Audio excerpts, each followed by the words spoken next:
Alright mga ka-bracket, what's up, what's up? So Jaycon Bracket po ulit. Yes, magandang gabi as usual dito sa ating gawaan. Nandito tayo. So today, meron tayong kakabitan ulit, no? So bagong item po ulit para dito sa bagong Triumph Tiger 660. Yes, itong unit na to guys, medyo bago. Actually, bago talaga siya, no? So diretso siya dito sa atin. Wala pa siyang 1 week din. Nagpakabit si sir ng side pan niya. Ito siya.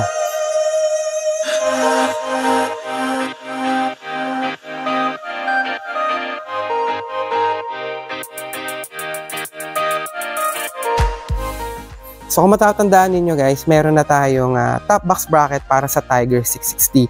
Pero this time, gumawa tayo ng detachable side pannier bracket. Ayan siya.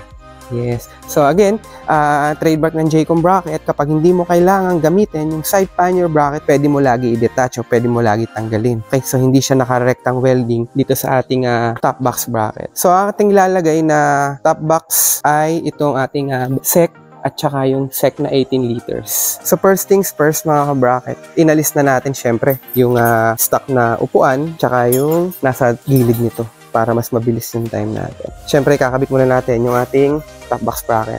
So ayan siya. So syempre pag dito sa Jaycon Bracket, pag bumili kayo ng aming top box bracket, kasama na rin yung mga pre-bolts and nuts. Ayan na siya. So lahat yan stainless guys. Syempre. Okay. So hindi na natin gagamitin dito yung stock na bolt mo kasi kung mapapansin niyo mas mapayat ito or mas maikli. Kaya mas maikli rin na bolt yung gagamitin natin. So ayan, nakabit na natin guys. Ayan, ito na yung top box bracket natin para sa Tiger 660. So sa mga previous users natin ng Jaycon Bracket para sa Tiger 660, yung binago lang natin dito is ito. Yan, meron na siyang abang na bolt para dito sa ating side pannier tsaka dito. So, meron siyang dalawa. Then, right, left side, ganun din. So, kabilaan yan. Then, after nan, nakabit na natin yung mga stems natin or mga support natin. This time, kakabit na naman natin ating yan, yung ating side pannier plate. Yan. So, pag pinakita mo siya, ganyan magiging itsura niya. Yan na, nakabit na natin yung ating final support. Tsaka yung ating center mounting plate. Ayan na. Di ba? So, yung ganyan na yung forma niya. So, yung reason bakit natin hindi agad sinisikipan, syempre, para mabilis lang ikabit.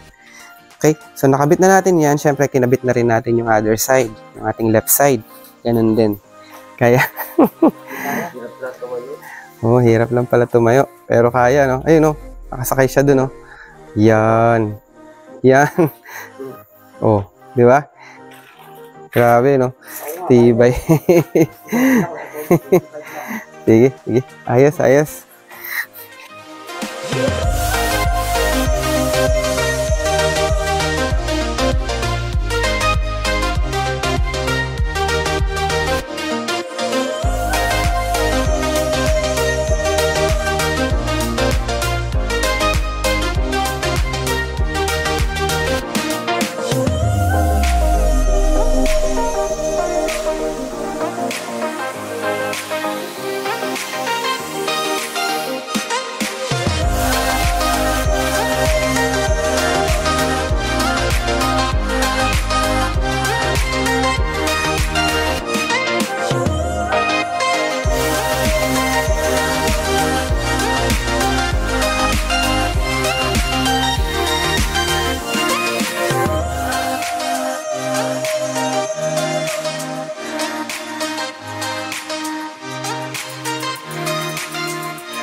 Thank you, sir. Thank you. Okay. So, yan. Tapos na. Alis na yun, sir. 12:38. Grabe. Pasay pa yan, sir. Ingat, sir. Bye-bye. See you next Saturday kasi papagawa siya ng crash guard. Alright. Tulog na.